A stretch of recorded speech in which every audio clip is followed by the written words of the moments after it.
चलिए कक्षा को प्रारंभ कर रहे हैं। अ, बिना किसी विलंब के कक्षा प्रारंभ करते हैं। समय हमारा हो गया है।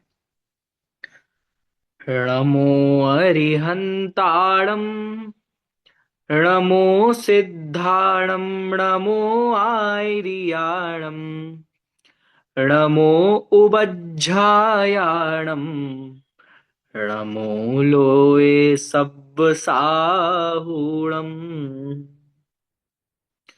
मोक्षमार्गस्य नेतारम् भेत्तारं कर्म भूभृतां ज्ञातारं विश्वतत्त्वानां वन्दे तद्गुणलब्धये। साधर्मी भाइयों और बहनों, हम आचार्य उमा स्वामी द्वारा रचित एक जैन दर्शन का सारभूत ग्रंथ तत्वार्थ सूत्र पढ़ रहे हैं। ये ग्रंथ और ये आचार्य के वचन आपको इसलिए पढ़ाए जा रहे हैं, ये कोई आपको विद्वान या पंडित बनाने के लिए ये मूल संस्कृत के सूत्र आपको नहीं पढ़ाए जा रहे हैं। वास्तव में जब आचार्य प्रारंभ ही यहां से करते हैं कि हम आपको मोक्ष मार्ग बताएंगे, सम्यक्त्व का मार्ग बताएंगे, तो वो मार्ग आपको सीधा सीधा बिना किसी लाग लपेट के मूल तत्व से, मूल पंक्ति से, मूल आचार्य की पंक्ति से समझ में आएगा, तो हृदय में उतरे बिना नहीं रहेगा। और दूसरा लाभ इसका ये है कि आप कभी कंफ्यूज नहीं होंगे, भ्रमित नहीं होंगे।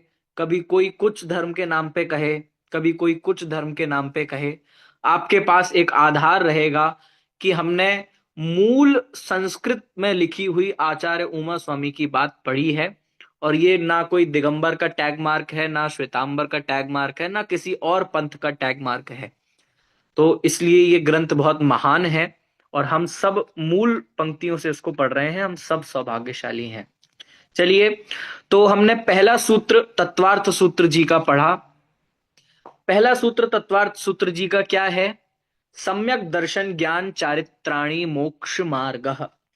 जब आचार्य से पूछा गया कि भगवान सुख कहाँ है, तो वहां से उत्तर आया कि मोक्ष में है। तो भाई मोक्ष का मार्ग क्या है? तो ये उत्तर आया सम्यक दर्शन ज्ञान चारित्राणी मोक्ष मार्ग। कि सम्यक दर्शन, सम्यक ज्ञान, सम्यक चारित्र ही मोक्ष मार्ग है।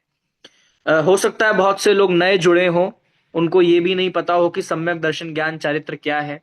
तो नए लोगों के लिए अक्सर एक पंक्ति दौलत राम जी की परमानेंटली याद कर लेनी चाहिए, जिससे वो दूसरी बार भ्रमित ना हो। पर द्रव्यंते भिन्न आप में रुचि सम्यक्त्व भला है, आप रूप को जान पनोसो सम्यक ज्ञान कला है, आप रूप में लीन रहे थिर सम्यक चारित्र सोई, अब व्यवहार मोक्ष मग सुनिए हेतु नियत। ये जो दौलत राम जी की पंक्तियां, ये सीधा सीधा क्लियर कट इन तीनों को डिफाइन करती हैं। कि सम्यक दर्शन मतलब क्या? कि अभी तक जो आपका बिलीफ सिस्टम, अभी तक जो आपका ट्रस्ट, आपकी रुचि, आपके इंटरेस्ट जो कहीं और जाते थे, विपरीत मार्ग में जाते थे, पर द्रव्य में जाते थे, अब वो वहां से लौटकर स्वतत्व में सही जगह पर सम्यक स्थान पर आए। और दूसरे नंबर पे जो हमारा ज्ञान, जिसमें बहुत सारे संशय, विपर्य और ना जाने कितनी कितनी विपरीत अभिनिवेश, विपरीत बातें भरी हुई थी, वो सब लौटकर एक सम्यक्त्व का रूप धारण करें, सम्यक्त्वमय हो जाएं, सम्यक ज्ञानमय हो जाएं। और साथ में जो हमारी क्रियाएं, हमारी वृत्ति, हमारा आचरण, हमारी लीनता जो पर द्रव्यों में और अन्य अन्य जगह भटक रही है, वो भटक कर अपने स्वरूप की ओर आए और जहां सच में लीन होना चाहिए या सम्यक रूप आचरण हो। ये इसका अर्थ है। कोई कहे कि जब सूर्य का उदय होता है, तो जो उसकी किरण होती है, सूर्य का प्रकाश होता है, तो प्रकाश तो थोड़ा बाद में आता है, लेकिन उसका प्रताप, उसका ताप पहले आता है। तो ये कोई अ, तार्किक बात नहीं है, सबके सामने ये प्रत्यक्ष है कि सूरज की दो क्वालिटीज, प्रकाश और प्रताप, यानी कि गर्माहट और उसका प्रकाश, ये दोनों एक साथ एग्जिस्ट करती हैं। ऐसा नहीं होता कि पहले तो प्रकाश आ जाता है और बाद में उसका ताप आता है, ऐसा नहीं होता। तो ऐसे ही इन तीनों के साथ भी है, सम्यक दर्शन, सम्यक ज्ञान और सम्यक चारित्र। ये क्रम से नहीं आते हैं, ये वास्तव में एक साथ स्टार्ट होते हैं। हाँ, ऐसा जरूर है कि इनकी पूर्णता, इनका परफेक्शन क्रम से होता है। सबसे पहले दर्शन पूर्ण हो जाता है, फिर चारित्र पूर्ण हो जाता है, फिर ज्ञान की पूर्णता होती है। और दूसरे क्रम में कहें तो पहले दर्शन पूर्ण होता है, फिर ज्ञान पूर्ण होता है और सबसे लास्ट में चारित्र पूर्ण होता है। इसमें अभी आपको उलझने की जरूरत नहीं है। अभी तो सिर्फ इतना यहां पे समझने जैसा है कि ये तीनों की एकता का नाम मोक्ष मार्ग है। एक साथ एक जगह एग्जिस्ट करने ही चाहिए और करते ही हैं। ठीक है, इसमें कोई शंका हमें नहीं होनी चाहिए। तो भ्रमित होने के साधन ना हो, इसलिए मैं आपको ये बातें बार बार स्पष्ट करता हूं। आइए, अब जब पूछा गया कि भगवान ठीक है कि सम्यक दर्शन, सम्यक ज्ञान, सम्यक चारित्र ये ही मोक्ष मार्ग है, तो ये कैसे होगा, ये क्या है? सीधा सरल प्रश्न होगा कि भगवान सम्यक दर्शन किसे कहते हैं? तो सीधा सीधा उत्तर आचार्य उमा स्वामी का आता है कि तत्वार्थ श्रद्धानम सम्यक दर्शनम। मैं अवॉइड कर रहा हूं कि स्क्रीन पर सूत्र ना चलाऊं, ये समझकर कि आप सबके सामने कोई ना कोई ग्रंथ है, क्योंकि इंटरेक्शन इज मोर इंपॉर्टेंट। तो आप ग्रंथ के सामने अपना कोई भी तत्वार्थ सूत्र का ग्रंथ, देश दुनिया का कहीं से भी छपा हुआ कैसा भी ग्रंथ अपने सामने रखें और उसमें पढ़ें तत्वार्थ श्रद्धानम सम्यक दर्शनम, कि अब सम्यक दर्शन क्या है ये बताओ। मैंने लास्ट क्लास में थोड़ी बहुत बात बात छेड़ी थी कि पहली बात तो ये बहुत दुर्लभ है कि कोई ये पूछे कि मोक्ष मार्ग क्या है, और कदाचित कोई पूछ ले तो इतनी सारी दुकानें खुल गई हैं। कोई कहता है कि एक काम करो, आप समेत शिखर की यात्रा कर लो, यही मोक्ष मार्ग है। कोई कहता है कि एक काम करो, आप फलाना फलाना तीर्थ पे जाके एक नारियल चढ़ाओ, इसी में आपका काम हो जाएगा। कोई कहता है कि मतलब सबकी अपनी अपनी डेफिनेशंस हो गई हैं। सबने अपना अपना अलग बना लिया है कि आप ऐसा करो तो इसमें धर्म है, आप ऐसा करो तो इसमें धर्म है। आपको आपके मंदिर से काम नहीं चलेगा, एक काम करो, जो महावीर जी में भगवान महावीर की मूर्ति है उससे ज्यादा इफेक्ट पड़ेगा। आपके महावीर भगवान आपके मंदिर के ज्यादा इफेक्टिव नहीं होंगे। मतलब कितनी सारी बातें चल गई हैं। तो पहली बात तो कोई पूछे ये दुर्लभ, और फिर बताने वाले कैसे कैसे मिल जाएं और कितने विविध उसके दृष्टिकोण बताएं, अलग अलग तरीके से उसकी व्याख्या करें, ये बड़ा कठिनाई है। तो ऐसे माहौल में हमें सीधा क्लियर कट कोई बताने वाला मिले कि भाई भटकने का मार्ग नहीं है, सिर्फ तत्वार्थ श्रद्धानम सम्यक दर्शनम। अब सम्यक्त्व की पहले तो ये पूछने वाले दुर्लभ की सम्यक दर्शन क्या है, उसको प्राप्ति कैसे हो, और उसको बताने वाले इतने विविध कि वो बेचारा भटक जाए। तो यही प्रेफर हम और आप सब कर रहे हैं कि हम मूल आचार्य से पूछें कि भगवान सम्यक दर्शन क्या है। तो उन्होंने कहा कि तत्वार्थों का श्रद्धान सम्यक दर्शन है। इसका एक बार मीनिंग जान लेते हैं। तत्वार्थ श्रद्धानम, इसमें सबसे पहले शब्द है तत्। तत् प्लस त्व, ये तत्व को हमने दो भागों में तोड़ दिया। ठीक है, आप सब लोग ग्रंथ में देखें, तत् प्लस त्व, तो तत्व शब्द बन गया। फिर इसके बाद अर्थ, तीन शब्द आ गए। तत्वार्थ, तत्व में दो शब्द, तत् प्लस त्व और अर्थ, मतलब ये तीन, इसके विच्छेद हमने कर दिए। इनका श्रद्धान करो तो सम्यक दर्शन होता है। अब ये समझ लेते हैं कि ये तीन शब्द कैसे हैं और क्या हैं। तो सबसे पहले तत्। तत् ये संस्कृत शब्द है और इसका हिंदी मीनिंग होता है वह। तत् शब्द का हिंदी मीनिंग क्या होता है? वह। त्व, त्व आप कहां पे यूज करते हैं?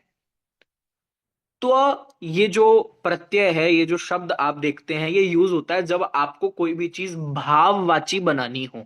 जैसे जैसे आ, हम किसी में जोड़ दें, एक तो होता है घन, एक होता है घनत्व। घनत्व त्व कब जोड़ दिया? जब आपने उसको भाववाची बना दिया, उसको भाव में बना दिया। और भी बहुत सारी ऐसे ही जो तत्व है, तत् मतलब कोई भी वस्तु, एनीथिंग, जो भी एग्जिस्ट कर रही है वो वस्तु, वो तत्।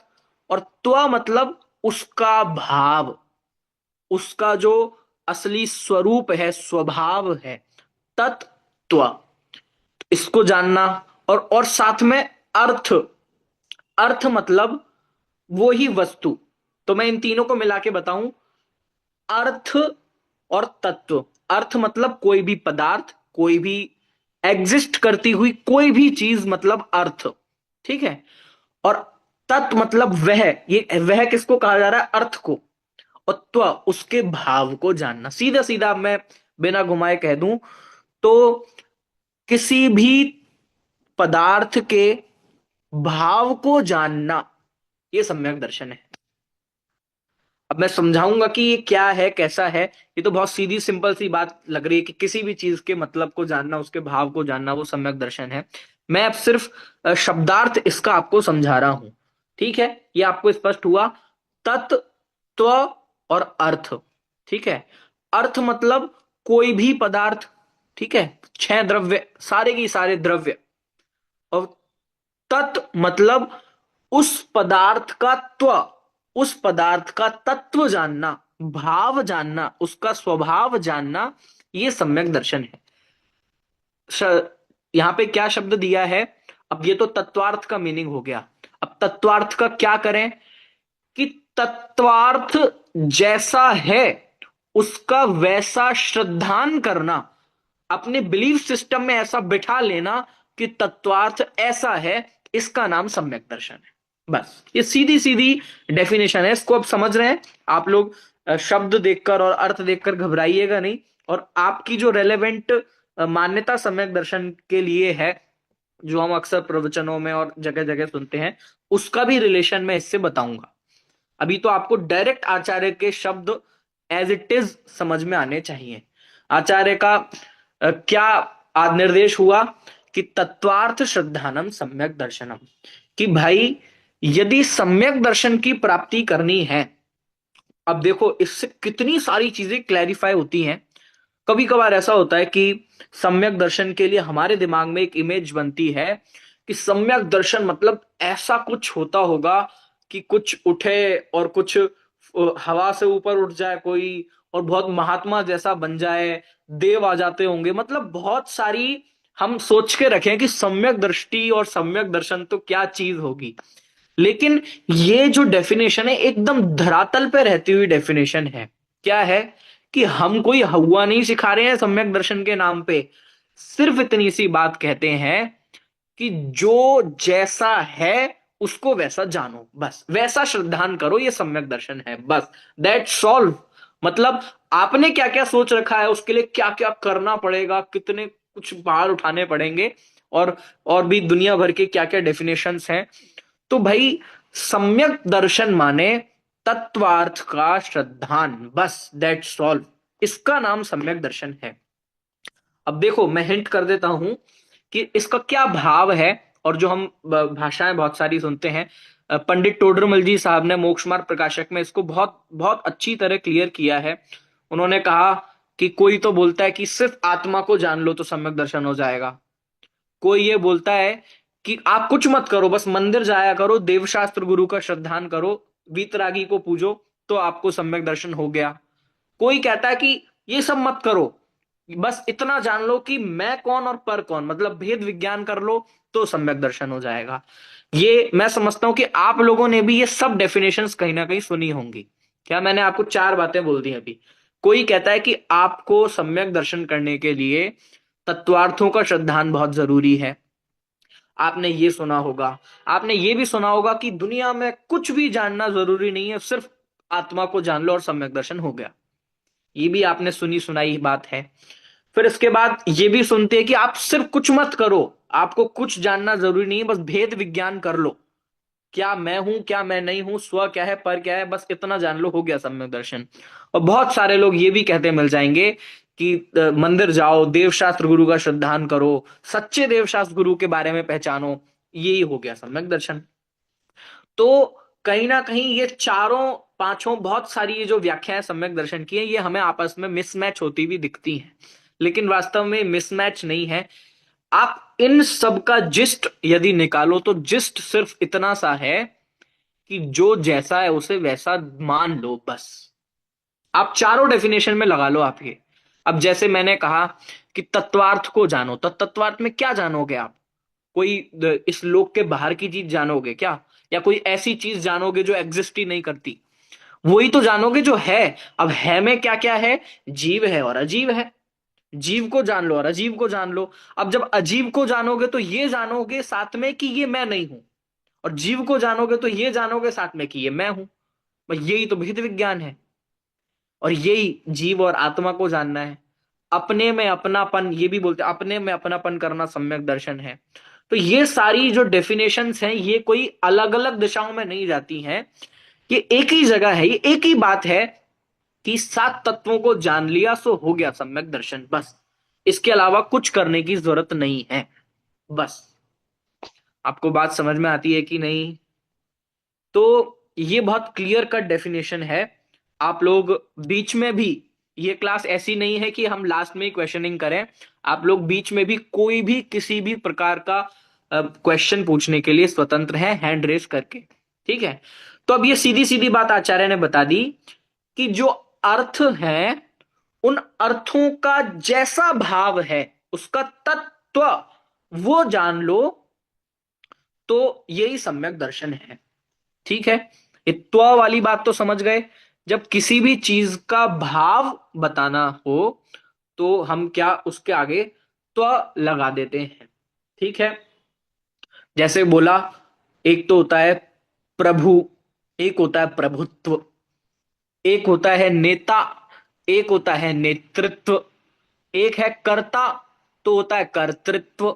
तो उस जो कर्ता पने में जो बात आ रही है, या भी जो भी क्रिया है, उसमें त्व लगाने से वो भाववाची बन जाती है। ये सब आप लोग प्रबुद्ध हैं, समझ रहे हैं। ठीक है? तो ऐसे ये तत्व शब्द है कि तत्व को जानो। कहते हैं ना कि आप फालतू की फिजूल की बातें मत करो, आप तत्व बताओ। तत्व क्या है? तत्व मतलब उसके असली भाव को हमें बताओ। ठीक है? तो इतनी बात मैं समझता हूं आपको समझ में आ गई। हमारी जो ये क्लास है ये कोई बहुत विस्तार में पढ़ने की नहीं है, हमें जिस्ट समझना है। आइए, बिना किसी उसके अब हम अगले उस पर बढ़ते हैं। आपको कुछ पूछना हो तो पूछ सकते हैं, लेकिन बहुत ज्यादा विस्तार नहीं करना है। बस इसका मेन मीनिंग और इसका भाव आपको समझ में आ गया, ये सफिशिएंट है। चलिए, अब हम तीसरे सूत्र पे बढ़ते हैं।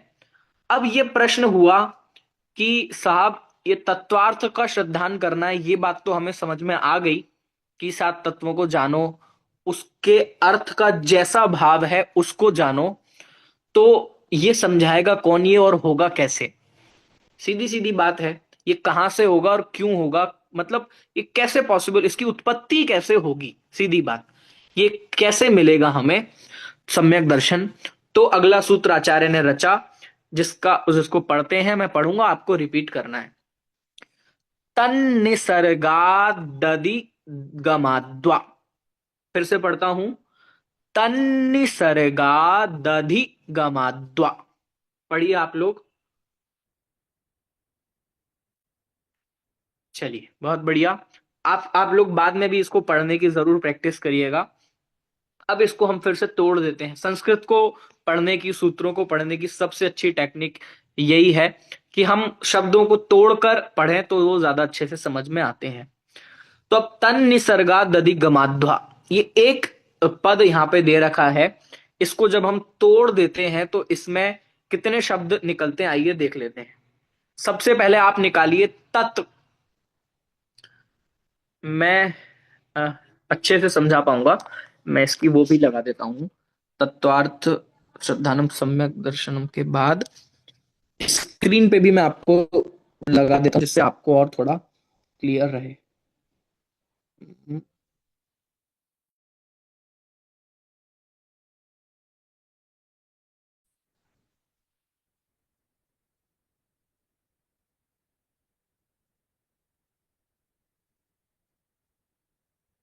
हाँ, देखिए, अब मैं आपको ना इसको तोड़ना बताता हूं कि हम इसका अर्थ कैसे निकाल रहे हैं। देखो, जब हम ये पूरा सूत्र देख रहे हैं, अब इसमें हमें सिर्फ सबसे पहले क्या निकालना है? तत् निकालना है। ठीक है, देखो, ये सिर्फ ये पार्ट, इसको हमने निकाल लिया तत्।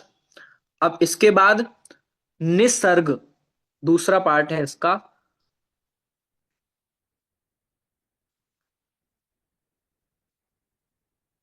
दूसरा पार्ट है इसका निसर्ग। यहां तक ठीक है। तो ये दो शब्द आ गए, तत्, और दूसरा शब्द है निसर्गात, और फिर तीसरा शब्द निकल आया अधिगमात, और चौथा शब्द निकल के आएगा वा। ये चार शब्द यहां निकल के आए हैं, तत्, निसर्गात, अधिगमात, वा। मैं जो जैसा बोल रहा हूं आप लिख भी सकते हैं, क्योंकि स्क्रीन पे आपको कितना समझ में आ रहा है कितना नहीं, तो फिर भी आप लिख सकते हैं कि इसमें चार शब्द निकल के आए, तत्, निसर्गात, अधिगमात और वा। अब इसका मीनिंग समझ लेते हैं। तत् माने क्या बताया मैंने आपको। अब मैं ये स्क्रीन हटा रहा हूं, किसी को स्क्रीनशॉट लेना हो या इसको देखना हो तो देख लें। मैं स्क्रीन हटा रहा हूं। हम्म। अब मेरी बात सुनिए। ठीक है, अब इसका मीनिंग समझते हैं। तत् माने क्या बताया मैंने? तत् माने कोई भी वस्तु जो एग्जिस्ट करता है, मतलब वह। आप वह को कुछ भी कह सकते हैं। वह सर्वनाम यूज किया है उन्होंने, प्रोनाउन है यहाँ पे वह। तो वह प्रोनाउन दुनिया की किसी भी वस्तु के लिए जो भी एग्जिस्ट करती है उसके लिए लगा लीजिए आप। ठीक है। अब तत्, वो मतलब वो कौन? तत्वार्थ, वह अर्थ, वो कैसे जाना जाएगा? उसको हम कैसे समझेंगे? उसकी उत्पत्ति कैसे होगी? तो दो तरीके से होगी, एक तो निसर्गात और दूसरा अधिगमात। वा मतलब दोनों से हो सकती है। आप चाहो तो निसर्गत से कर लो या अधिगमात से कर लो। ठीक है। अभी तो नाम याद कीजिए आप, निसर्गात और अधिगमात, इसका अर्थ है या तो निसर्ग से या अधिगम से। ठीक है। अब निसर्ग से और अधिगम से क्या मतलब है इसका? ये सीधी सीधी बात है कि दो तरह से सम्यक दर्शन की उत्पत्ति होती है। एक तो ऐसे कि आपको किसी और की जरूरत ना पड़े, निसर्ग से ही, यानी कि स्वाभाविक खुद से ही अपने आप से स्वभाव से सम्यक दर्शन की उत्पत्ति हो जाए। ठीक है, एक तो ये। अधिगमात, अधिगमात का मतलब क्या है? कि किसी और के उपदेश देने पर, किसी ने बताया कि ये सात तत्व हैं, ये तत्वार्थ हैं, किसी के और के उपदेश देने पर सम्यक्त की उत्पत्ति हो, वो अधिगमात है। ठीक है। अब इसमें कोई हमें शंका नहीं करनी चाहिए कि यदि किसी और से सुनकर, सच्ची बात को सुनकर मैंने धारणा बनाई है, अनुभव किया है, सम्यक उत्पत्ति की है, तो वो भी वैसा ही सम्यक दर्शन है जैसा मैंने स्वयं की अंडरस्टैंडिंग से या पुराने संस्कारों से मैंने सम्यक की उत्पत्ति की है। इन दोनों की क्वालिटी में 1% भी अंतर नहीं है। सम्यक दर्शन वो ही का वो होता है, चाहे किसी और के उपदेश से सुन के हो, चाहे खुद से। ठीक है। अब खुद से हो का क्या मतलब है? खुद से क्या बच्चा पैदा होते ही ना उसने सम्यक दर्शन का नाम सुना, ना वो जानता है तत्व क्या होता है, ना मुझे कुछ नहीं पता उसे, तो खुद से ऐसे ही हो जाएगा क्या? तो यहां खुद से होने का बस इतना मतलब है कि अभी जिस पर्याय में वो है, जिस रूप में वो है, वहां पर उसने, उसको किसी ने बताया नहीं है, किसी ने सिखाया नहीं है, बस दैट्स ऑल। वो पुराना, कहीं पुराने भव के संस्कार हो, पहले कभी उसने तत्व ज्ञान सुना हो, लिया हो, ग्रहण किया हो, तो ऐसा हो सकता है। बस अर्थ इतना यहाँ पे है कि अभी जो सम्यक दर्शन की जिस समय उत्पत्ति हुई है, तो जरूरी नहीं है कि किसी के उपदेश से हुई हो, वो निसर्गज है। और जब किसी के उपदेश से हो तो वो अधिगमज है। बस सीधी सीधी इतनी सी बात है। ठीक है। जैसे कांटा होता है, कांटा। ठीक है।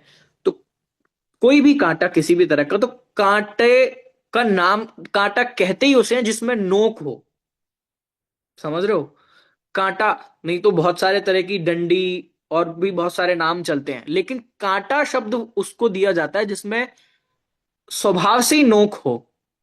लेकिन जो भाला होता है उसमें नोक बनाई जाती है, उसमें स्वभाव से नोक नहीं होती। बाण होता है, बाण, बाण में नोक बनाई जाती है उसमें स्वभाव से नोक नहीं होती, लेकिन नोक तो भेदने का ही काम करती है। ठीक है, तो ऐसे ही कांटा हो गया निसर्गज रूप से नोक जिसमें हो, और बाण हो गया जिसमें अधिगमज रूप से नोक हो। नोक तो नोक है। ठीक है, ऐसे ही जो निसर्गज रूप से यानी कि स्वभाव से तत्वों का सच्चा ज्ञान हो, स्वयं से तत्वों का सच्चा ज्ञान हो।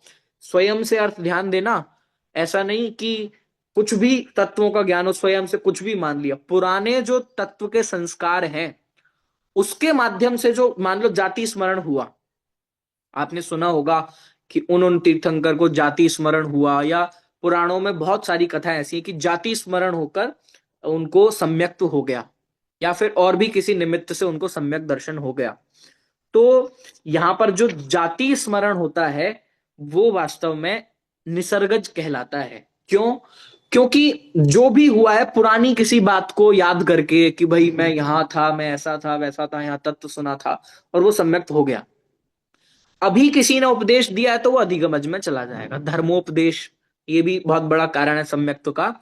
तो अभी का जो कारण है, अभी किसी ने उपदेश दिया है तो वो अधिगमज में चला जाएगा। ठीक है, तो ये बता दिया कि मतलब उसकी पॉसिबिलिटीज कहां कहां और कैसे हैं, ये बता दिया। अच्छा, इसके पहले एक बात और मैं आपको बता दूं कि ये जो पहला अध्याय हम पढ़ रहे हैं ये डायरेक्टली सम्यक दर्शन को नहीं समझा रहे हैं। ये बता रहे हैं कि आपको उन तत्वों को समझना कैसे है, मतलब उसके साधन क्या है, उसका उपाय तत्व समझा रहे हैं। मतलब उसका ज्ञान करना कैसे है ये सिखा रहे हैं, ज्ञान नहीं करा रहे हैं। फिर से, पहले अध्याय में अभी 7 तत्वों का ज्ञान नहीं करा रहे हैं, फिर क्या कर रहे हैं कि उनका ज्ञान करना कैसे है ये बता रहे हैं। ठीक है, ये पहले अध्याय का जिस्ट है। इसीलिए कहा कि सम्यक्त की उत्पत्ति 2 तरीके से होती है, या तो आप किसी और से ज्ञान करके लो, और या खुद से भी ज्ञान हो जाए तो वो भी सम्यक्त में आता है, लेकिन उसकी क्वालिटी में किसी भी प्रकार का कोई अंतर नहीं होता। ठीक है, और ये जो भेद किए हैं ये बाह्य निमित्त के अनुसार किए हैं, मतलब बाहर की अपेक्षा कथन किए हैं। अंदर तो उसके भी वही चलेगा और उसके भी वही चलेगा। तत्व ज्ञान तो उसका भी सेम वैसे ही होगा, उसका भी सेम वैसे ही होगा। दर्शन मोहने का क्षय क्षयोपशम उसका भी वैसे ही होगा, इसका भी वैसे ही होगा। बस अंतर इतना है, बाहर की अपेक्षा कथन किया है। ठीक है, चलिए अगले सूत्र पे बढ़ते हैं। महाराज ठीक है, ऐसे ऐसे उत्पत्ति होगी। आपने ये बता दिया कि सम्यक्त्व के लिए जो तत्वार्थों का श्रद्धान करना है, तो तत्वार्थों का ज्ञान होगा कहां से? तो अब बता दो कि वो तत्वार्थ कौन से हैं, आप किन तत्वार्थों की बात कर रहे हो। ठीक है, ये प्रश्न स्वाभाविक हो गई कि अब ये बताओ कि तत्व है कौन से। अब देखो एक इंपॉर्टेंट बात मैं आपको बताता हूं, पहले सूत्र पढ़ लेते हैं। तो एक बहुत अच्छी साइकोलॉजी में आपको इस सूत्र के माध्यम से बताऊंगा। ठीक है, हम सूत्र पढ़ देते हैं। चलिए, आप सबके सामने ग्रंथ है, आप लोग उस ग्रंथ को देखिए, पहले मैं पढ़ रहा हूं और मुझे रिपीट करिएगा। जीवा जीवास्त्रव बंध संबर निर्जरा मोक्षास्तत्वम। बोलिए। जीवा जीवाश्रम बल सावन निद्रा मोक्षत्व। हाँ, जिसने भी माइक ऑन करके पढ़ा उन्होंने सही नहीं पढ़ा। फिर से मैं बोलता हूं, आप लोग माइक ऑफ करके ही पढ़िए, सब लोग पढ़िए लेकिन। जीवा जीवास्रव बंध स्तंबर निर्जरा मोक्षास्तत्वम। जीवा जीवा सर्वबंध संपर निचरा मोक्षास्तत्वम्। चलिए बढ़िया, बाकी आप इसकी प्रैक्टिस करते रहना, हम तो अर्थ समझते हैं। सीधा सीधा सूत्र है। जब ये पूछा गया कि महाराज कौन से ऐसे तत्वार्थ हैं जिनको जानने से सम्यक दर्शन, सम्यक दर्शन मतलब क्या, कि जो मोक्ष तक लेके जाए ऐसी महनीय चीज प्रकट होती है, वो ऐसे कौन से तत्वार्थ हैं, ऐसी कौन सी चीजों को हम जान लें जिससे इतनी उत्कृष्ट चीज हमें मिले। तो उन्होंने कहा जीवा जीवास्त्रव बंध संबर निर्जरा और मोक्ष। अब इसकी मैं बहुत जबरदस्त आपको एक साइकोलॉजी बताता हूं। जनरली एक सक्सेस के लिए, सक्सेस की प्राप्ति के लिए या पूर्ण सुख की प्राप्ति के लिए हमें 5 बातें जानना बहुत जरूरी होता है। क्या बोला? कोई भी सक्सेस प्राप्ति के लिए हमें 5 चीजें जानना बहुत जरूरी होता है। ठीक है? क्या जरूरी होता है कि एक तो जिस चीज की प्राप्ति करनी है वो किसको करनी है, मतलब उसका कर्ता कौन है। एक तो ये पहली चीज, करने वाला उसको, अ, जो भी सक्सेस हमें प्राप्त करनी है, कोई भी सफलता या सुख प्राप्त करना है, उसको प्राप्त करने वाला है कौन। पहला चीज ये। दूसरा, ये कौन नहीं है, ये दूसरी चीज। ठीक है? अब दूसरी चीज, कौन है और कौन नहीं है, दूसरी चीज। अब तीसरी चीज, कोई भी, मैं सिर्फ धर्म के मामले में बात नहीं कर रहा हूं, आप दुनिया की किसी भी चीज में आप लगाना, आपको फिट नजर आएगी। अब तीसरी चीज ये जानना बहुत इंपॉर्टेंट है कि मैं, यानी कि जीव, जो जिसको सुख प्राप्त करना है, ये असल में सुख प्राप्त नहीं कर पा रहा है, तो इसका रीजन क्या है, या सक्सेस प्राप्त नहीं कर पा रहा है। यानी कि आपको जो भी, जिस भी चीज की प्राप्ति करनी है, उसके रीजन ढूंढो कि ये मैं क्यों प्राप्त नहीं कर पा रहा हूं। समझ में आया? तीसरी चीज ये। चौथी चीज, आपको यह पता होना चाहिए कि वो प्राप्त होगा कैसे। कोई भी चीज को, सक्सेस को प्राप्त करना है तो वो होगा कैसे, उसका प्रोसेस पता होना चाहिए। और 5वें नंबर पे ये चीज पता होनी चाहिए कि जिसको प्राप्त हमें करना है कि वो क्या है। समझ में आया? फिर से दोहरा देता हूं। दुनिया में किसी भी तरह की सक्सेस, किसी भी तरह का सुख, या किसी भी चीज की प्राप्ति के लिए, सफलता की प्राप्ति के लिए, सुख की प्राप्ति के लिए 5 चीजें जानना इज मोस्ट इंपॉर्टेंट।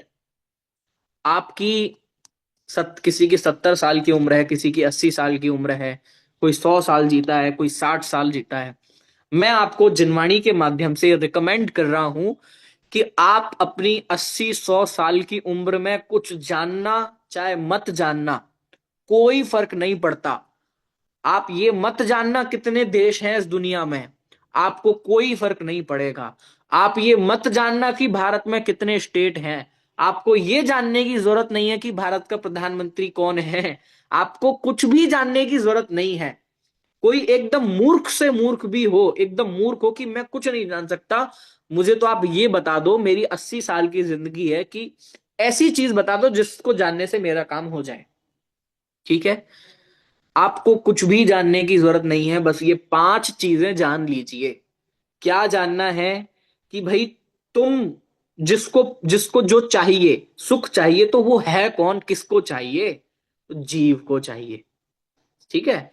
मतलब किसको, कौन चाह रहा है, मैं कौन हूं, या सीधा सीधा मैं हूं कौन, ये तो पता हो। इसके आगे तो बात बढ़ेगी नहीं। समझ में आया? तो पहला पॉइंट है कि आप अपने जीवन में कुछ जाने चाहे ना जाने, ये जरूर जान ले कि मैं कौन हूं।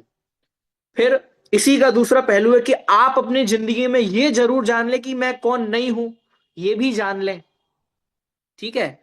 फिर तीसरे नंबर पे, आप अपनी जिंदगी में ये भी जान लें कि ये जो हूं, ये जो मैं हूं, ये असल में दुखी है, या जिस चीज की प्राप्ति मुझे करनी है वो नहीं हो पा रही है, तो उसके रीजंस क्या है। तीसरी चीज। और चौथी चीज, कि जिसकी प्राप्ति मुझे करनी है उसकी प्राप्ति होगी कैसे, ये चौथी चीज जान लीजिए। और 5वीं चीज, आपको प्राप्ति किसकी करनी है यही पता नहीं होगा तो फिर बाकी की रामायण बेकार है। तो 5वीं चीज ये जानना बहुत जरूरी है कि आपका गोल क्या है, आपका सक्सेस पॉइंट क्या है, आप किसको सुख समझते हैं। समझ में आई बात? तो चाहे हम व्यावहारिक और लौकिक स्तर पे कहें कि मुझे किसी भी तरह की सफलता की प्राप्ति करनी है, तो भी इन 5 बिंदुओं को लगा लीजिए। और तत्व ज्ञान, अपने मनुष्य भव को सार्थक करने की बात कहें, कोई कहता है ना कि हमें ये जिंदगी मिली है जीवन को सार्थक करना, मनुष्य भव को सार्थक करने का मतलब क्या, यह नर भव फिर मिलन कठिन है, फिर सम्यक नहीं होवे। दौलत राम जी की पंक्तियां हैं कि कितनी मुश्किलों से ये मानव भव मिला है, और अभी भी सम्यक्त नहीं किया तो फिर क्या किया, मतलब पूरा जीवन व्यर्थ कर दिए। स्वाध्याय का मतलब क्या है? आत्महित का मतलब क्या है, ये सबका सबका पॉइंट यहां बता रहा हूं कि जिंदगी में इन सिर्फ कुछ जानना मत जानना, कुछ करना मत करना, सब कुछ एक साइड, बस इन 5 चीजों को अपनी 50 60 70 साल की जिंदगी में समझकर उसका इंप्लीमेंट कर लेना, आपका मनुष्य भव सार्थक हो जाएगा। ये मनुष्य भव की सार्थकता बता रहा हूं। वो क्या है? मैं कौन हूं, मैं कौन नहीं हूं, मैं जो दुखी हो रहा हूं वो असल में किस रीजन से हो रहा हूं, मतलब मैं यहां हूं और ये सब हो रहा है तो किस रीजन से हो रहा है, और जो मुझे चाहिए यानी कि सुख चाहिए वो मिलेगा कैसे, ठीक है, और वो सुख है क्या, असल में जो चाहिए वो है क्या, ठीक है, आपका जो भी गोल है वो है क्या। चलिए अब आते हैं, इन 5 चीजों को ही आचार्य ने यहां बताया है कि भाई आप ये जानो आपका काम हो जाएगा। चलिए पढ़ लेते हैं। जीव अजीव, जीवा जीवाश्रव, जीव अजीव आश्रव, बंध संवर, निर्जरा, मोक्ष। ये 7 तत्वों के नाम आपको एकदम रट जाने चाहिए, समझ में आ जाने चाहिए। चलिए अब हम ये जानते हैं कि इन 5 चीजों को इसमें कैसे बताया है। इन 7 चीजों में मतलब हमें कितना उपकारी मानना चाहिए आचार्य को, कि हमें ना भटकने के साधन नहीं दिए। उन्होंने कहा कि बस ये 7 चीजें हैं, आप ये जान लो आपका काम हो जाएगा, आपको ज्यादा भटकाव की जरूरत नहीं है। ध्यान देना, 6 नहीं है, 5 नहीं है, 8 नहीं है, एग्जैक्ट 7 हैं। 7 से एक कम को जानने से काम नहीं होगा, और 7 से एक ज्यादा को जानने से काम नहीं होगा। ये एकदम क्लियर कट सीधी बात कही जा रही कि आप इन 7 का श्रद्धान कर लीजिए, इनका जैसा स्वरूप है आप उनको वैसा जान लीजिए, आपका काम हो जाएगा। ठीक है, समझ में आई बात। अब इनका कॉमन स्वरूप देख लेते हैं। जीव अजीव, आश्रव, बंध, संवर, निर्जरा और मोक्ष। अभी क्या मतलब है, मैंने जो आपको 5 पॉइंट बताए थे उनमें आपको बता देता हूं कि सबसे पहले ये जानना जरूरी है कि मैं कौन हूं, जीव, ठीक है। फिर ये जानना जरूरी है कि मैं कौन नहीं हूं, तो अजीव, ठीक है। अब ये जो जीव है ये असल में दुखी क्यों हो रहा है, तो आश्रव और बंध दुखी क्यों हो रहा है, आश्रव तत्व और बंध तत्व, ठीक है। जिन लोगों ने इनके बारे में बिल्कुल भी नहीं पढ़ा हो तो आप बिल्कुल घबराना नहीं, ये पूरा ग्रंथ आपको ये 7 तत्व समझाने के लिए ही बनाया गया है। लास्ट तक और कुछ है ही नहीं इस ग्रंथ में। मैंने आपको इंडेक्स बताया था कि इसका जो दूसरा, तीसरा और चौथा अधिकार है ये जीव तत्व को समझाने के लिए है। फिर इसका जो 5वां अधिकार है वो अजीव तत्व को समझाने के लिए है।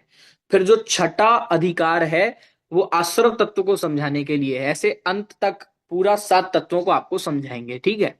अब सुनना, मैं बहुत शॉर्ट में इनको बता रहा हूं। जीव यानी कि मैं, अजीव यानी कि मैं नहीं, और ये जीव दुखी क्यों हो रहा है, ये तीसरा पॉइंट जानना बहुत इंपॉर्टेंट। आश्रव और बंध 2 चीजें इसमें आ जाती हैं। और फिर अब ये जो दुख हो रहा है इससे छुटकारा कैसे मिलेगा, या जो मेरा गोल है उसकी प्राप्ति कैसे होगी, तो चौथे नंबर पे ये जानना बहुत जरूरी है कि उस सुख की प्राप्ति कैसे होगी, तो संबर और निर्जरा से उसकी प्राप्ति होगी। और 5वें नंबर पे किसकी प्राप्ति करनी है, सुख की प्राप्ति करनी है। और सुख है कहां, तो सुख मोक्ष में है। सीधी सीधी, बिना किसी लाग लपेट के ये आचार्य ने बात कह दी। समझ में आ रही है बात। अब मैं बहुत शॉर्ट में बिल्कुल विस्तार किए बिना इन 7 का मीनिंग भी समझा देना चाहता हूं, जिससे एक थोड़ी सी क्लैरिटी तो दिमाग में बने। हो सकता है आप सबने कहीं ना कहीं पढ़ा भी हो, और पढ़ा होना भी चाहिए और अच्छी बात है। लेकिन जब हम एक साथ में अध्ययन कर रहे हैं, साथ में पढ़ रहे हैं, तो किसी एक माइंडसेट को और एक कॉन्सेप्ट को लेके चलना पड़ता है, तो हमारी विचारधारा एक सेम ट्रैक पे चले, इसलिए मैं आपको इनके कॉमन मीनिंग बता देता हूं, ठीक है। तो जीव, अब एक चीज उसके पहले मैं आपको इंपॉर्टेंट बताता हूं, जैसे जीव और अजीव बताया, ठीक है। अब सोचने वाली बात है कि उन्होंने बता दिया जीव, ये तो पॉजिटिव नाउन है। क्या बोला, जीव जो है ये पॉजिटिव नाउन है। लेकिन जब उन्होंने दूसरा तत्व बताया, कौन सा, अजीव, ये पॉजिटिव नाउन नहीं है। बोलो ऐसा कोई चीज है कि जिसका नाम अजीव हो, बताओ, कोई चीज हो भाई इसका नाम अजीब है। जीव तो ठीक है, जीव जिसका स्वभाव जानना देखना वो जीव है, ठीक है, जो जीता हो वो जीव है। लेकिन ये पॉजिटिवली इसको बता दिया, इसके बाद ये क्यों कह रहे हैं कि अजीव को जानो? आप ध्यान देना, इसके पीछे बहुत बड़ा एक कारण है। हमें अप्रयोजनभूत तत्वों को जानने के लिए बात नहीं कही जा रही है। हमें कहा जाता है कि ये तत्व जो है ये प्रयोजनभूत हैं, इनको जानने से आपका 100% काम हो जाने वाला है। यहां ये भी कह सकते थे अजीब में कि आप स्वर्ग जानो, नरक जानो, टेबल जानो, ऐसा जानो, इसको जानो, मतलब बहुत सारी लिस्ट गिनाई जा सकती थी, लेकिन एक बार में कह दिया कि अजीब। इससे पता चलता है कि यहां पे हमें यह प्रयोजन नहीं है कि आप अजीब तत्वों को उनमें घुस जाओ और उनके बारे में जानकारी निकालो और उन पे श्रद्धान करो। ध्यान से सुनना, यहां अजीब शब्द की कितनी शानदार साइंस है कि यहां अजीब शब्द यूज करते हैं। सिर्फ इतना जानो कि वो जीव नहीं है, बस, दैट्स ऑल। जैसे जैसे मैं आपको एग्जांपल देता हूं, आप जैन हो, आप जैन हो, ठीक है, तो आपको जितनी भी और बिरादरी और जाति हैं वो सब आपको अजैन दिखती हैं। ठीक है। अब मुझे बताओ कि ऐसी कौन सा धर्म है जो अपने आगे, अपने नाम के आगे अजैन लिखता हो कि फलाना अजैन। लेकिन आपको वो सब अजैन दिखते हैं। ऐसा क्यों? ऐसा क्यों कि भाई जब बात आपके यहाँ की, आपके मंदिर की, आपके कार्यक्रम की, तो हमें ये नहीं जानना है कि ये किस भगवान का और किस धर्म का, किस जाति का, किस मजहब का है। हमें तो बस इतना जानना है कि ये सच्चा है या झूठा है, बस। मतलब ये भी आप छोड़ो, ये तो झगड़े के कारण है, आप सच्चा झूठा बोल दो तो सीधी सीधी कि मेरी श्रद्धा यहां है या नहीं है, बस मेरे को इतना बताओ। मुझे ये मत सिखाओ कि आप उसी में पीएचडी करने बैठ जाओ। समझ में आ रहा है? अजीव को जानने का मतलब क्या, ये मैं सिखा रहा हूं यहां पे। अजीव को जानने का मतलब ये नहीं कि यदि किसी ने 3 लोग की हाइट जानी नहीं तो उसको सम्यक दर्शन होगा ही नहीं। समझ में आ रहा है? यदि आपने ये जाना ही नहीं कि कितने अजीब तत्व हैं, उनकी कितनी संख्या है, उनकी कितनी हाइट है और किस प्रकार है, कितने भेद हैं, आपने ये जाना ही नहीं तो आपको सम्यक दर्शन होगा ही नहीं। अजीव शब्द का कितना महत्व है ये बता रहा हूं मैं आपको। अजीव बस इतना जान लेना कि ये मैं जीव हूं और इसके अलावा जो कुछ भी है वो सब अजीब है, बस वो मैं नहीं हूं, बस दैट्स ऑल, बस। समझ में आया? तो ये भी अजीव तत्व की बहुत अच्छी साइंटिफिक शब्द यहां पे यूज किया जाता है सभी जगह कि आप जीव अजीव को जानो, ठीक है, जीव अजीव का ज्ञान करो। जैसे जैन अजैन, अब हमें ये मतलब नहीं है कि वो क्या है क्या नहीं है, कैसा है क्या गुण है, मतलब कुछ नहीं। ये जीव तो नहीं है, बस इतना सफिशिएंट है आपको सम्यक के जानने के लिए, बस। मुझे छोड़ के, जीव को छोड़ के किसी और को जानने में इतना सफिशिएंट है कि ये मैं तो नहीं हूं, बस। सम्यक्त के लिए इतना बहुत है, ठीक है। आइए, जीव अजीव। फिर आश्रव का मतलब होता है कि मैं दुखी क्यों हूं, कि कर्म जो आ रहे हैं, मैंने कोई भी परिणाम किया, राग किया, मोह किया, द्वेष किया, किसी भी तरह का विभाव किया, तो कर्मों का आना हुआ, तो वो कर्मों का आना होता है आश्रव। कर्म आते जाते हैं, आते जाते हैं, आते जाते हैं और वो मुझसे, जीव से बंध जाते हैं, यानी कि जीव के साथ एक क्षेत्रावगाह हो जाते हैं, एक क्षेत्र में हो जाते हैं, इसको कहते हैं बंध। फिर इसके बाद ये तो हो गए कि भाई हमने जब ये जांच पड़ताल की कि ये जो जीव है ये दुखी क्यों है, तो ये पता चला कि आश्रव और बंध के कारण दुखी है। आश्रव मतलब आश्रव, कर्मों का आना। बंधना मतलब उन कर्मों का आकर बंध जाना, ठीक है। तो आश्रव और बंध। अब ये पता करीब करिए कि इनका नाश कैसे होगा, मतलब जो सुख हमें प्राप्त करना है उसकी क्या प्रोसेस है। देखो, ये हर चीज हर जगह सोचने और समझने वाली बात है कि हमें पॉजिटिव और नेगेटिव दोनों पक्ष जानने जरूरी होते हैं। सिर्फ इतना जान लेना काफी नहीं होता है कि मुझे यहां जाना है या जिस चीज की प्राप्ति करनी है और उसका रीजन ये है, सिर्फ इतना जान लेना पर्याप्त नहीं होता है, ये भी जानना बहुत इंपॉर्टेंट होता है कि ये रास्ता नहीं है। मतलब दो रास्ते हैं, ये भी जानना जरूरी है कि ये रास्ता सही है, और ये भी जानना उतना ही जरूरी है कि ये रास्ता गलत है। ठीक है। तो ऐसे ही आश्रव बंध, ये मेरे संसार के रास्ते हैं और ये मोक्ष का सुख का रास्ता नहीं है।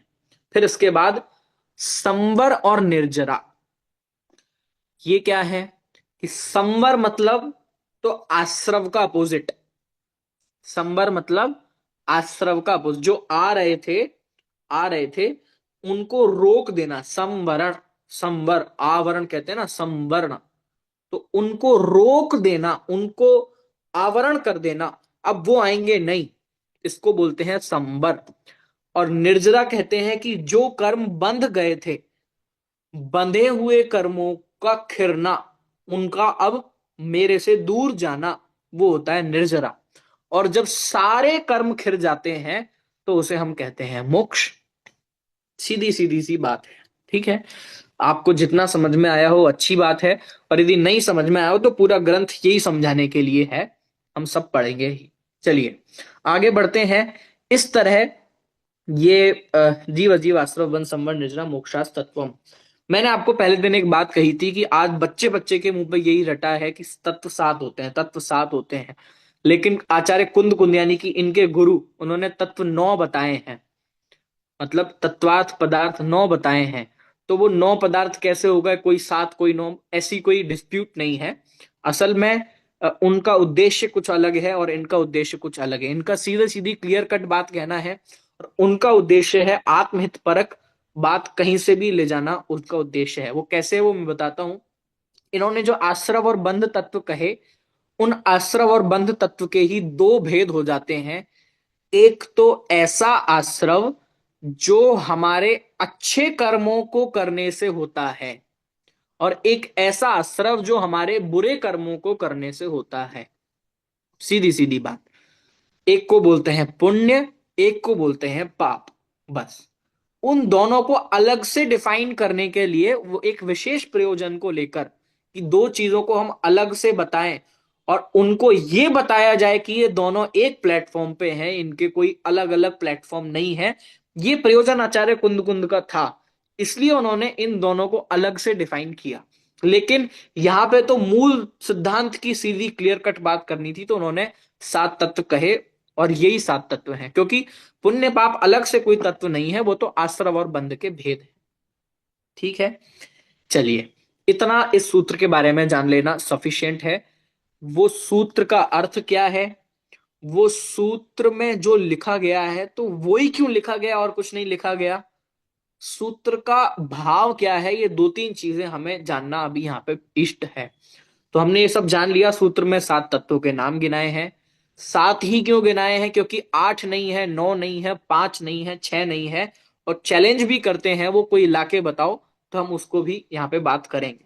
क्योंकि हमने लॉजिक बता दिया ना कि ये पांच ही चीजों को जानना बहुत इंपॉर्टेंट है। तो ये पांच चीजों के माध्यम से ये सात तत्व निकले हैं। ठीक है। चलिए आगे बढ़ते हैं। पांचवें नंबर का सूत्र। क्योंकि हमारी ये जो क्लास है ये सिर्फ 3 महीने की होती है, 3 साढ़े 3 महीने में हमें पहला और दूसरा अध्याय पूरा करना होता है। तो इसलिए हम मेन जिस्ट को और अर्थ को समझते हैं बहुत डिटेल में जाए बिना। अब इसके माध्यम से यदि आप लोगों को रुचि बढ़ती है तो आप लोग इसकी जो टीकाएं हैं या और जो इसके ग्रंथ लिखे गए हैं उसका अध्ययन खुद से कर सकते हैं। इतना कैपेबल आपको बना देना यहाँ पे हमारा उद्देश्य है, और मूल अर्थ आपको समझ में आ जाना, ये इंपॉर्टेंट बात है। चलिए आगे चलते हैं। अब ये बात आती है कि ये जो सात तत्व हैं, अब कोई गुमराह ना करने लग जाए, कोई इन तत्वों के नाम पे कुछ और कुछ का कुछ ना बताने लग जाए, तो इनका एग्जैक्ट जो बताया जा रहा है वो एग्जैक्ट ही आप समझें। इसके लिए एक अगला सूत्र बनाया जिसमें निक्षेपों की चर्चा की, सब समझेंगे हम। चलिए सूत्र पढ़ते हैं, फिर मैं इसका अर्थ समझाऊंगा। मैंने क्या बताया कि ये जो सात तत्व आपको बताए गए, इनको आप जैसा जानना चाहिए वैसा ही जाने, इनकी रॉन्ग इंटरप्रिटेशन ना हो जाए, इसलिए आपको ये चार चीजें क्लैरिफाई की जा रही हैं कि आप ये जज कर लेना कि आपने जो सम्यक दर्शन या कोई जीव के बारे में सुना है तो वो असल में कौन से वाले जीव के बारे में सुना है। चलिए पढ़ते हैं। नाम स्थापना द्रव्य भाव तस्तन्यास। पढ़िए आप लोग। नाम स्थापना द्रव्य भाव तस्तन्यासः।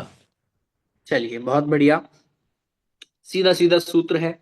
मैंने क्या बताया कि इस सूत्र में ये बताया जा रहा है कि ये जो जीवादि तत्व हमने समझे हैं, इनको और भी अलग अलग तरीके से इनका इंटरप्रिटेशन होता है। तो आप भ्रमित ना हो और जो बताया जा रहा है वहीं तक पहुंचे, इसलिए आपको ये चार चीजें बताई जा रही हैं। नाम, स्थापना, द्रव्य और भाव। आइए इसका मतलब समझ लेते हैं। सीधा सीधा इनका मतलब है कि सबसे पहले नाम, कि जरूरी नहीं है कि हमने जिस चीज का जो नाम रखा है वो नाम उस पर सार्थक हो। जैसे जैसे मैंने किसी का नाम रख दिया राजकुमार, है ना, अब जरूरी थोड़ा ना कि वो राजकुमार हो। किसी का नाम रख दिया राजा, अब जरूरी नहीं है कि वो राजा हो। अब कोई एक सेवक, एक नौकर भी अपने बेटे का नाम राजकुमार रख दे, तो आपको ये तो शंका नहीं होती कि एक नौकर का बेटा राजकुमार है। ये आपकी अंडरस्टैंडिंग है, इस अंडरस्टैंडिंग को बोलते हैं नाम निक्षेप। ठीक है, कि हमें इसका कोई विचार नहीं है कि क्या नाम रखा जा रहा है, कैसा नाम रखा जा रहा है। आप कीचड़ का नाम भी सोना रख दो तो वो इसमें सब सही है, नाम क्योंकि रख दिया है हमने। ठीक है, तो इससे कोई मतलब नहीं पड़ता। कोई एक सेवक अपने बेटे का नाम सेवक कुमार तो नहीं रखता, वो राजकुमार ही रखता है। समझ में आया? तो कुछ भी नाम रख दिया किसी का भी, तो वो होता है नाम निक्षेप। अब नाम यदि आपने उसका रख दिया, अब उसको उस नाम से बुलाया जाएगा तो आपको दिक्कत नहीं होनी चाहिए। चाहे वो कितना ही कुगुण हो, कितना ही पापी व्यक्ति हो, यदि उसका नाम पवित्र है तो सब उसको पवित्र ही बोलेंगे। ठीक है ना, चाहे वो कितना ही पापी हो। इसको बोलते हैं नाम निक्षेप। हमें आपके गुणों से लेना देना नहीं है, आपका जो नाम है वो। अब उसमें लगाना, किसी का नाम रख दिया जीव, किसी का नाम रख दिया मोक्ष, तो आप मानने लग जाओ कि भाई यही मोक्ष है, इसी की प्राप्ति मुझे करनी है। किसी का नाम रख दिया मुक्ति, है ना, तो मतलब कुछ भी अर्थ निकाले जा सकते हैं। तो इसलिए कहा कि भाई ये नाम निक्षेप होता है, जिसकी ओर अभी यहां पे हमें नहीं ले जाना। जब हमने आपको कहा जीव अजीव का श्रद्धान करो, तो हमें नाम वाले जीव का नहीं लेके जाना है। आगे चलो। अब दूसरे नंबर पे स्थापना निक्षेप। स्थापना निक्षेप का मतलब है कि किसी चीज में किसी और चीज की स्थापना कर देना, स्थापित कर देना, उसको बैठाल देना।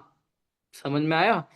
तो इसका क्या मतलब है कि पूरा जो हमारा प्रतिमा का पूरा विधान जो है वो सब स्थापना निक्षेप पर है। मंदिरों में जितनी प्रतिमाएं हम देखते हैं वो क्या है, वो असली भगवान की स्थापना उसमें कर दी गई है। असली भगवान को मंत्रों के माध्यम से उसमें स्थापित किया गया है।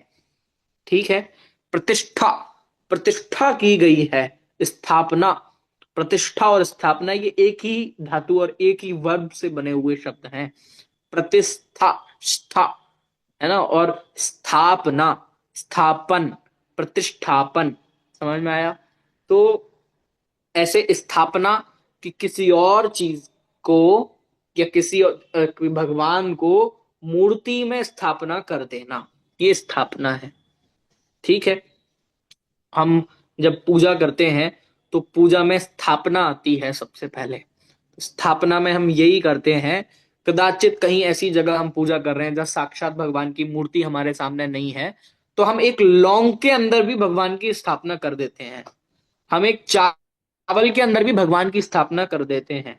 वो चावल भी हमारे लिए भगवान जैसा पूज्य हो जाता है। ठीक है, तो एक स्थापना दो तरह की होती है। एक स्थापना तो वो जिस चीज में आप स्थापना कर रहे हो और जिसकी स्थापना कर रहे हो वो उसी के शेप का हो। जैसे जो भगवान की आप स्थापना करते हो तो असल में समव शरण में भी ऐसे ही भगवान थे। समझ में आया? तो इसको बोलते हैं उसी की शेप की स्थापना, इसको बोलते हैं तदाकार स्थापना, कि वैसा ही आकार आपने बनाया है।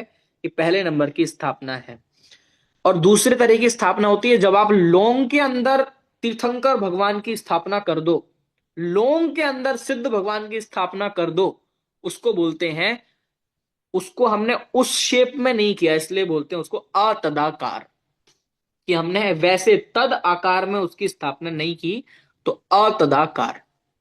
ठीक है, समझ में आया?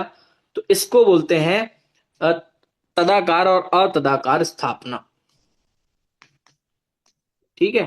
अब जैसे हम चेस खेलते हैं, चेस, तो चेस में जो प्यादे होते हैं, अब कहीं से कहीं तक तो उनका सिपाही जैसा शक्ल, ना सिपाही जैसा कुछ, लेकिन तब भी उनको हम सिपाही बोलते हैं उसमें, है ना। उसका जो राजा होता है उसमें कहीं से कहीं तक ना आंख पैर नाक आंख कान कुछ नहीं दिखता, तब भी हम उसको जरा सी गोटी को क्या बोलते हैं कि ये राजा है, ये वजीर है। समझ में आया?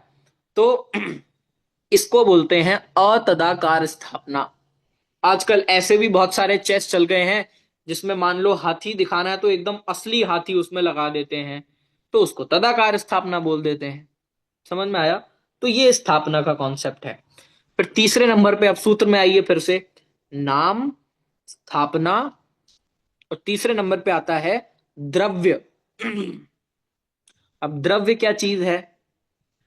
द्रव्य है कि जब हम टाइम की अपेक्षा, फ्यूचर या पास्ट की अपेक्षा कथन उसका प्रेजेंट में करें। जैसे जैसे कोई फ्यूचर में भगवान होने वाला है तो हम उसको अभी से भगवान कहें। जैसे जब तीर्थंकर भगवान का अवतरण हुआ था तो सबको पता था कि भगवान महावीर जिनका जन्म हुआ ये मोक्ष जाएंगे। तो जब भगवान महावीर का जन्म हुआ तभी से आप बोलना चालू कर देते कि भगवान महावीर का जन्म हुआ, भगवान महावीर का जन्म हुआ, भगवान। भाई भगवान तो अभी है ही नहीं वो, लेकिन तब भी सब क्या बोलते हैं? भगवान महावीर का जन्म हुआ। तो ये क्यों बोलते हैं? ये द्रव्य निक्षेप से कहा जाता है। ठीक है, समझ में आया? तो ये तीसरे नंबर का द्रव्य निक्षेप है। मान लो कभी किसी जमाने में आपने अपनी यूनिवर्सिटी में, अपने कॉलेज में, अपने स्कूल में टॉप किया हो और आज तक आपको लोग टॉपर टॉपर टॉपर बोलते हैं, तो ये क्या है? भले आजकल आपने जिसमें भी आप पढ़ रहे हो उसमें फेल हुए हो आप, लेकिन तब भी आपको लोग टॉपर बोलेंगे। ऐसा क्यों? क्योंकि आपने टॉप किया। समझ में आया? समाज में, देश में कोई एक बार प्रधानमंत्री बन जाता है तो उसको मरने तक बोलते हैं लोग प्रधानमंत्री। इसको बोलते हैं द्रव्य निक्षेप। समझ में आया? कोई उम्मीदवार, चुनाव का उम्मीदवार खड़ा होता है तो उसको ही बोलने लग जाते हैं एमएलए, उसी को बोलने लग जाते हैं मुख्यमंत्री। कि भाई बीजेपी का मुख्यमंत्री कौन है, आम आदमी पार्टी का मुख्यमंत्री कौन है? भाई बने तो है ही नहीं अभी, लेकिन किस आधार पे बोलने लग जाते हैं? द्रव्य निक्षेप से। कि दो चीज हो गई अब इसमें, एक तो ऐसी चीज जो बाद में होने वाली है उसका कथन प्रेजेंट में करना, दूसरी चीज जो पहले हो चुकी उसका कथन प्रेजेंट में करना। ये होता है द्रव्य निक्षेप और भाव, सॉरी, द्रव्य निक्षेप। तो द्रव्य निक्षेप के दो पार्ट हो गए, एक तो भूत द्रव्य निक्षेप और एक भावी भविष्य द्रव्य निक्षेप। ठीक है, समझ में आया? कोई किसी ने पहले कोई बहुत पूजा करता था, पुजारी था, त्यागी था, तो उसको उसका नाम पड़ गया पुजारी, तो उसको अभी भी आप पुजारी कहने लगे। और राजा का पुत्र भविष्य में राजा बनने वाला है तो उसको अभी से राजा साहब कहने लगे। तो ये सब द्रव्य निक्षेप की चीजें हैं। अब चौथे नंबर पे जो है वो है भाव निक्षेप। भाव निक्षेप का मतलब है जो प्रेजेंट में जैसा यथार्थ एग्जैक्ट है उसको वैसा ही कहना, ये भाव निक्षेप है। यदि आप किसी को राजकुमार कहते हैं तो वो सच में ही राजा का बेटा होना चाहिए। आप किसी के नाम के आधार पर राजकुमार नहीं कह सकते। यदि आप भगवान किसी को कहते हैं तो वो सच में ही समवसर में बैठे हुए अरहंत या सिद्ध भगवान होने चाहिए। आप मूर्ति को भगवान नहीं कह सकते। समझ में आया? ये है भाव निक्षेप। भाव निक्षेप से जो जैसा है उसका वैसा ही कथन किया जाना है, उसी रूप से कहना, ये भाव निक्षेप है। वर्तमान पर्याय की अपेक्षा इसको कहा जाता है। यदि यदि कोई पहले प्रधानमंत्री था, कोई पहले टॉपर था, आप आज उसे टॉपर नहीं बोल सकते। आज वो क्या है हमें तो ये बताओ। बाद में मैं प्रोफेसर बनने वाला हूं, बाद में मैं मुख्यमंत्री बनने वाला हूं, तो भाई ये मत बताओ आज क्या है, ये बताओ। ये होता है भाव निक्षेप। ठीक है। कोई व्यक्ति कोई व्यक्ति जिस समय मरीज को देख रहा हो वो उसी समय डॉक्टर है। जिस समय वो रेल की यात्रा कर रहा हो उस समय वो पैसेंजर है। जिस समय वो भोजन कर रहा हो तो वो भोजन करने वाला है। जिस समय वो अपने बेटे का पालन पोषण कर रहा हो उस समय वो पिता है। इसको बोलते हैं भाव निक्षेप। समझ में आया। एक टीचर को रिटायर होने के बाद भी सब लोग मास्टर साहब बोलते हैं। ये क्या है? ये द्रव्य निक्षेप है। लेकिन जब टीचर पढ़ा रहा है तभी उसको टीचर कहना, शिक्षक कहना, ये होता है भाव निक्षेप। ठीक है। तो आशा करता हूं कि ये चार निक्षेप आपको बहुत अच्छे से समझ में आ गए हैं। तो अब एक बार हम इनको एक ही चीज में लगा के देख लेते हैं। जैसे जिनेंद्र भगवान। ठीक है। जी। तो जिनेंद्र भगवान, किसी का नाम रख दिया जिन कुमार, जिनेंद्र। किसी का नाम रख दिया जिनेंद्र जैन, जिनेंद्र कुमार जैन, जिन कुमार जैन। तो ये क्या है? ये नाम जिन है। ठीक है। अब किसी मूर्ति में हमने वो असली वाले जिनेंद्र की स्थापना कर दी, वो हो गया स्थापना जिन। अब फिर कोई बाद में जिनेंद्र बनने वाला है, कोई भगवान बनने वाला है, या शक्ति अपेक्षा अभी से हमने उसको कह दिया कि जिन, तो ये हो गया द्रव्य जिन। फिर इसके बाद जो सच में ही समव शरण में असली पूर्ण प्रगट गुणों चतुष्टय के धारी जो जिन है, हम उसी को जिन कहें, ये है भाव जिन। ठीक है। चलिए आगे बढ़ते हैं। तो इस तरह ये पांचवें नंबर के सूत्र में ये बताया कि आपको ये क्लासिफाइड होना चाहिए दिमाग में कि कब कौन सा शब्द किस रूप में और किसके लिए यूज किया जा रहा है। कभी हमने महावीर, अपने दोस्त का नाम महावीर कहा हो और आपने उस महावीर को समझ लें। हमने अपने किसी दोस्त का नाम, अपनी बहन का नाम निर्जरा कहा हो, आप उस असली निर्जरा को समझ लें। समझ में आया। तो ये मिसमैच ना हो और एकदम क्लासिफाइड हमारे दिमाग में हो, स्पष्ट हो दिमाग में, इसके लिए हमने ये चार भेद किए हैं: नाम, स्थापना, द्रव्य, भाव। चलिए अब आगे चलते हैं। इनको कहते हैं निक्षेप। ये तो आप जान गए ना। इन चारों का नाम है निक्षेप। इसको न्यास भी बोलते हैं। मतलब ये लोक व्यवहार चलाने के लिए चारों चीजें काम आती हैं। आप उसको गलत नहीं ठहरा सकते जिसने अपने बेटे का नाम महावीर रख लिया और अब वो महावीर को चाहे कितनी गालियां दे और महावीर को कितना मारे, हमें कोई फर्क नहीं पड़ेगा। है ना। तो लोक व्यवहार चलाने के लिए सब चीजें होती हैं, इसका आप विरोध नहीं कर सकते। ठीक है। चलिए अब अगला सूत्र आता है। अब यहां तक बात आई कि भाई सात तत्वों को समझना है। सात तत्वों को समझने में गड़बड़ी ना हो इसलिए हम पहले आपको स्पष्ट कर देते हैं कि ये चार तरह की चीजें मिलती हैं, चार तरह की चीजें चलती हैं। लेकिन आपको जब सात तत्व की बात कही जाए तो आप यही समझना जब हमने भाव की बात की है। हाँ जी, प्रश्न पूछिए। हाँ तो जी। जो टीचर है मैं अभी प्रेजेंट में, हम्म। बोलिए जो बोलिए। अभी जो प्रेजेंट में टीचर है पर वो ट्रैवल कर रहा है, तब भी तो वो टीचर ही है ना। मतलब कोई पहले था और अब नहीं है तो ठीक है, तो हाँ समझ में आता है। पर ठीक है। वो प्रेजेंट में टीचर है और अभी ट्रैवल कर रहा है, तब भी तो वो टीचर ही है ना फिर। बढ़िया बढ़िया। अब इसमें दो चीजें हैं, कोई इसमें कंफ्यूजन नहीं है। सीधी सीधी बात ऐसी है कि ट्रेवल करते समय उसकी मुख्यता है पैसेंजर की, मतलब यात्री की। ठीक है। मतलब गुण हम उसका क्या देख रहे हैं? यात्री। तो हम उसको यात्री बोल देते हैं। अब टीचर में दो चीजें हैं। टीचर दो तरह से होता है कि एक तो जो सिर्फ सिखाए वही टीचर है। समझना मेरी बात को ध्यान से। टीचर में दो चीजें होती हैं कि टीचर, इसको हिंदी करके देखते हैं तो आपको अच्छे समझ में आए। शिक्षक, जो शिक्षा को दे रहा है वो ही शिक्षक है। ठीक है। अब इस कथन से देखा जाए तो वो तभी शिक्षक होगा कि जब वो शिक्षा को देगा। समझ में आया। लेकिन एक दूसरे तरह का है कि शिक्षक पद, ध्यान से सुनना, शिक्षक पद, उसकी जो पोस्ट है वो शिक्षक है। जब हम इस अपेक्षा देखेंगे तो वो 24 घंटे शिक्षक कहलाएगा। इसमें कोई मिसमैच की बात नहीं है। तो फिर हम उस अपेक्षा देखेंगे कि भाई जब तक रिटायर नहीं होता तब तक वो शिक्षक है, रिटायर होने के बाद फिर हम उसको द्रव्य निक्षेप से शिक्षक कहेंगे। लेकिन जब हम फोकस करें कि भाई पढ़ाने वाला ही शिक्षक है, तब हम घंटों में भी डिवाइड कर सकते हैं कि भाई इस घंटे वो शिक्षक और कब कैसा। हाँ जी, और किसी का भी कोई प्रश्न था?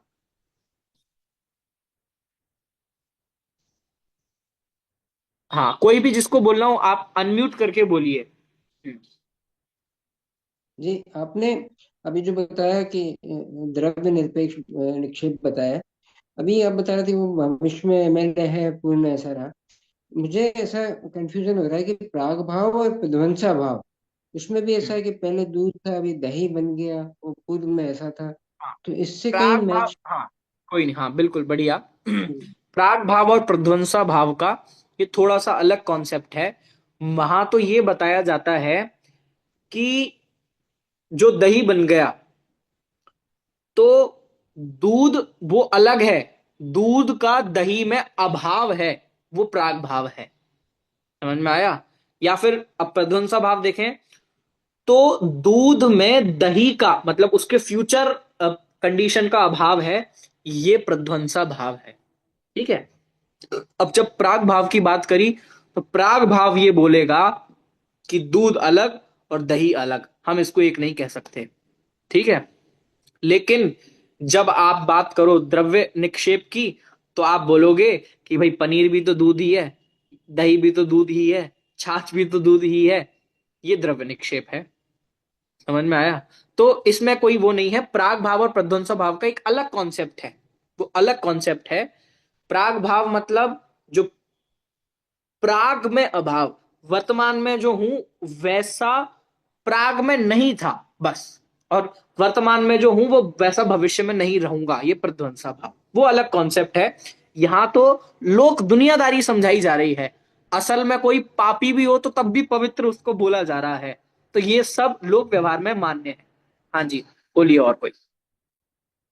अगला सूत्र हम नहीं बढ़ रहे हैं अभी, हम 5 सूत्र हमारे हो गए हैं। ने कल हम छठे सूत्र से पढ़ेंगे। अभी किसी का कोई प्रश्न हो तो आप लोग कर सकते हैं, या कोई भी अपने व्यूज भी रखना चाहे आज की कक्षा में, आपको क्या बिंदु समझ में आए और क्या आपने सीखा, कोई भी बोल सकता है, आप लोग एकदम ओपन है। हाँ जी। तत्व संन्यास का मतलब निरपेक्ष है। निरपेक्ष नहीं, निक्षेप, न्यास। हाँ, इसका मीनिंग और समझा देता हूं, अच्छा आपने याद दिला दिया। नाम, स्थापना, द्रव्य, भाव, तस्तन्यासः। तस्तन्यासः ये आपको शब्द अलग अलग दिख रहे हैं। तत्न्यासः, तत्न्यासः, उसका न्यास, न्यास मतलब उसको यहां पे रखना, उसका न्यास करना। या इसकी सरल भाषा में इतना समझो कि लोक व्यवहार चलाना, इन चीजों से दुनियादारी चलाई जाती है बस। निक्षेप करना, उसको रखना, निक्षेप का असली अर्थ होता है न्यास का रखना। ठीक है। तो नाम रखना, उसकी स्थापना, उसमें रखना, ऐसा। ठीक ठीक। हाँ जी। Okay okay okay. जी, अगला। और किसी को कोई प्रश्न? तो सर अगली अगली कक्षा का एक प्रश्न है जी। अपना, मतलब कि सम्यक दर्शन, ज्ञान और सम्यक चारित्र, ये सब एक साथ में होता है। लेकिन एक साथ। चौथे गुण स्थान में सम्यक दर्शन सम्यक ज्ञान होता है, और जी, पांचवें गुण स्थान में एक देश चारित्र होता है, छठे बिल्कुल सातवें में सकल चारित्र होता है। बिल्कुल। तो वेरी एक साथ नाइस, वेरी नहीं नाइस। है। बिल्कुल बिल्कुल बिल्कुल, आपका कथन बिल्कुल सही है। देखो, इसको भी बहुत शॉर्ट में समझ लेते हैं। बहुत क्लियरली आप लोग एकदम दिमाग में बिल्कुल कुछ कंफ्यूजन हुए बिना मेरी बात को सुनना। क्वेश्चन मैं रिपीट करता हूं इनका और सब लोगों के लिए। इन्होंने पूछा कि हमने यहां पढ़ा कि सम्यक दर्शन, ज्ञान और चारित्र, इन तीनों की एकता का नाम मोक्ष मार्ग है। ये तीनों एक साथ उत्पन्न होते हैं तभी हम मोक्ष मार्ग बोलेंगे। और चौथे गुणस्थान में तो तीनों होते ही नहीं है, इसका मतलब चौथे गुणस्थान में आपको मोक्ष मार्ग नहीं कहना पड़ेगा। चौथे गुणस्थान में तो 2 ही होते हैं। और पांचवें गुणस्थान से एक देश चारित्र होता है और छठे सातवें में जाके सकल चारित्र होता है। प्रश्न आप सभी को समझ में आया क्या? अब मेरा आप उत्तर सुनिए। ये जो गुणस्थानों का विभाजन किया गया है, ये फोकस और मुख्यता की अपेक्षा किया गया है। पूरी बात सुनना ध्यान से। पांचवें गुणस्थान में क्या होता है कि एक देश चारित्र दिखता है, ठीक है। छठे सातवें गुणस्थान में क्या होता है? महाव्रत यानी कि सकल चारित्र दिखता है। लेकिन लेकिन चौथे गुणस्थान में उसका बीज बोया जाता है। मैं आपको एग्जाम्पल दूं। कोई पौधा कोई पौधा जब आप बोते हैं तो आपने उसका बीज बो दिया, ठीक है। और बीज थोड़ा गहरा उसका आपने बो दिया। कोई बड़ा पेड़ आपको बोना है तो अच्छा खासा खोद कर उसका बीज बोआ जाता है, ठीक है। अब काफी समय तक कोई बड़ा पेड़ आपने उगाया है तो साल भर तक आपको ऊपर कुछ दिखता ही नहीं है। आपने कोई पौधा उगाया तो कई महीनों तक तो वो अंदर ही अंदर प्रोसेस चलती है, ऊपर कुछ दिखता ही नहीं है। समझ में आ रही है आपको चीज? सेम बिल्कुल ऐसा है कि जैसे चौथे पौधा। गुणस्थान में चौथे गुणस्थान में चारित्र दिखता नहीं है, इसलिए बोलते हैं कि चहोता नहीं है। मतलब उसका लेवल इतना इतना डाउन होता है कि वो बीज में ही, मतलब उसकी मजबूती पे ही काम हो रहा है। अभी अभी इतना ज्यादा ग्रोथ नहीं हुई है कि वो त्याग त्याग दे। ध्यान से सुनना। अभी इतनी ज्यादा ग्रोथ नहीं हुई है कि वो एकदम से चीजों को त्याग दे, अणुव्रत धारण कर ले। इतनी ग्रोथ उसकी नहीं हुई है। और मिक्स। फिर सातवें गुणस्थान में जाके तो फल आ जाते हैं। छठे सातवें गुणस्थान में तो इतनी ग्रोथ उसकी नहीं हुई है। लेकिन फिर क्या है, ध्यान से देना। पांचवे से लेके आगे तक के गुणस्थानों में उसकी ग्रोथ होती है, यानी कि वो दिखने भी लगता है। लेकिन चौथे गुणस्थान में कुछ स्थिति ऐसी होती है कि अभी इतनी ग्रोथ नहीं हुई है कि वो त्याग दे या दिखे, सबको दिखे, ऐसी ग्रोथ नहीं हुई है। इसलिए चौथे गुणस्थान में चारित्र नहीं है, ऐसा कहा जाता है। लेकिन उसके जो बीज हैं, उसकी जो नींव है, वो चौथे गुणस्थान में रखी जाती है।